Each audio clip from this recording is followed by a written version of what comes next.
Engineer दिओ शगिर्दो तुहाडे अगे एक रिक्वेस्ट है मेरी मोहतबाना गुजारिश है कि प्लीज़ अपना नारा मुकम्मल कर लो। तुसीं ये नारा मारदे हो ना बाबे ते शाही कोई नहीं, इस नारे नूं इंज करो मुकम्मल नारा मारो कि बाबे ते शाही कोई नहीं ते अम्मी भी कोई शै नहीं। मेहरबानी करके एडी मुनाफकत ना करो अपने उस्ताद दे नाल, उहदे नाल पूरा एग्री करो।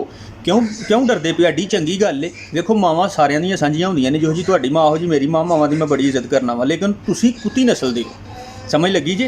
तुसीं हुण अपने उस्ताद जिन्हों मुरशद अपना मनदे हो ना, तुसीं उहदे नाल भी एग्री नहीं करदे पे। विचों तुहानूं भी शर्म आंदी पई है। खुल के आओ, आओ किसी वीडियो दे विच खुल के आखो जी वाकई मावां कोई शै नहीं हुंदियां, साडी मां ने सानूं अपने मज़े दे चक्कर च जम छड़िया दा, वरना ओहदा कोई इरादा नहीं सी। मैं अल्लाह दी कसम च खलो के तुहानूं सलूट करांगा, आखांगा वाकई बंदे दे पुत्तर हो तुसीं। इख्तलाफ अपनी जगह ते।